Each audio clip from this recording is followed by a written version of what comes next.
GST council की 50वीं बैठक में 4 बड़े फैसले लिए गए, जिनका सरोकार सीधे आम आदमी से है। कहीं काउंसिल ने टैक्स में राहत दी तो कहीं टैक्स का बोझ आम जनता पर बढ़ा दिया गया। सबसे पहले फायदे की बात कर लेते हैं। जीएसटी काउंसिल ने 4 चीजों पर जीएसटी कम कर दिया है, जिसमें सबसे पहले नंबर आता है सिनेमा हॉल में खाने पीने की चीजों का। 5% जीएसटी अब लगा करेगा। पहले सिनेमा हॉल में फूड आइटम्स पर 18% का जीएसटी लगा करता था। वहीं फिश सोलेबल पेस्ट और एलडी स्लैग पर जीएसटी 18% से घटाकर 5% कर दिया गया है। इसके अलावा कुछ कैंसर और गंभीर बीमारियों की दवाओं पर जीएसटी नहीं लगाने का फैसला भी लिया गया है। पहले इन जरूरी दवाओं पर 12% तक जीएसटी लगता था। इसी तरह जरी धागे पर जीएसटी 12% से घटाकर अब 5% किया गया है। इनमें सबसे महत्वपूर्ण फैसला कैंसर और कुछ गंभीर बीमारियों की दवा पर से जीएसटी हटाने का है। इससे आम आदमी को बड़ी राहत मिलेगी। I'll just very quickly tell you, on 4 items, rates have been brought down. They relate to uncooked, unfried, extruded snack pellets, by whatever name that you would call them. So rate has been brought down from 18% to 5%. Then similarly on fish soluble paste, again from 18 to 5%. And then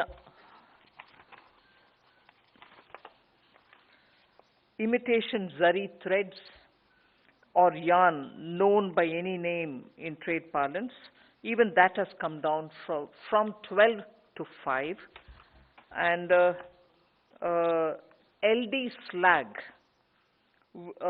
to be brought to be at par with blast furnace slag and fly ash. So LD slag has come down from 18 to 5%. So there are 4 items on which the rates have come down. 3 received exemptions. So they are cancer-related drugs, rare medicines for rare diseases, and food products for special medical purposes. अब आते हैं online gaming पर। सरकार ने online gaming कंपनियों को बड़ा झटका दिया है। अब ऑनलाइन गेमिंग पर 28% जीएसटी लगेगा, पहले 18% लगता था। हॉर्स राइडिंग और कसिनो पर भी 28% जीएसटी लगेगा। ये जीएसटी गेम के खरीद भाव पर देना होगा। वित्त मंत्री का कहना है कि ऑनलाइन गेमिंग पर टैक्स बढ़ाना इंडस्ट्री को खत्म करना नहीं है। ये इंडस्ट्री अच्छा रेवेन्यू जनरेट कर रही है, इसलिए टैक्स बढ़ाया गया है। और इसमें कितने रेवेन्यू जनरेशन का पोटेंशियल है, इसके ऊपर भी चर्चा हुआ। और इंडस्ट्री को खत्म करना ऐसे कोई कुछ हमारे एजेंडा में नहीं है। आप जैसे पूछ रहे हैं कि वो टफ हो जाएगा, आई एम सॉरी, नो।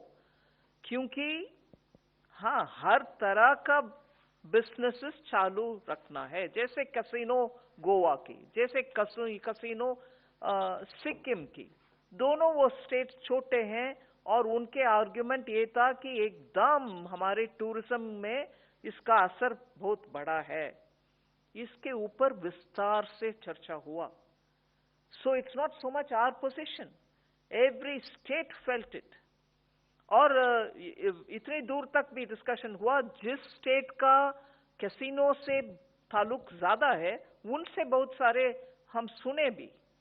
उसके बाद ही ये निर्णय लिया गया। जीएसटी काउंसिल ने आम आदमी को बड़ा झटका भी दिया है। अब अगर आप MUV यानी मल्टी यूटिलिटी व्हीकल्स खरीदने का प्लान बना रहे हैं तो आपको ज्यादा कीमत चुकानी पड़ेगी। काउंसिल ने MUV यानी मल्टी यूटिलिटी व्हीकल्स पर सेस 22% कर दिया है।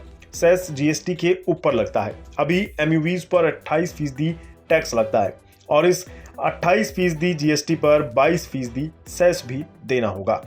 अभी तक SUV पर 22% सेस लगता था, यानी काउंसिल ने MUVs को SUV की कैटेगरी में ला दिया है।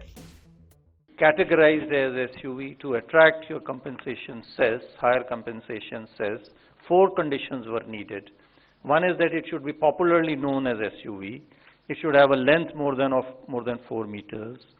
Then it should have an engine capacity exceeding 1500 cc and ground clearance of 170 millimeters or above. So now the council has decided that only last three conditions, which is the ground clearance, the length, and the engine, but not popularly known as SUV, shall be deleted. Only these three conditions shall be necessary. The other thing the Council has also clarified is that when we mention 170 mm of ground clearance, then it is without lading, without any weight. So it is unladen vehicle, weight unladen. In unladen condition, the ground clearance shall be seen. सरकार के इस फैसले से एमयूवीज के दाम बढ़ सकते हैं। जिन गाड़ियों की लंबाई 4 मीटर से ज्यादा और ग्राउंड क्लियरेंस 170 मिलीमीटर होता है और इंजन 1500 सीसी का है, उनको एसयूवी और एमयूवी की कैटेगरी में रखा जाता है। इसके अलावा काउंसिल ने एक बड़ा फैसला और लिया है।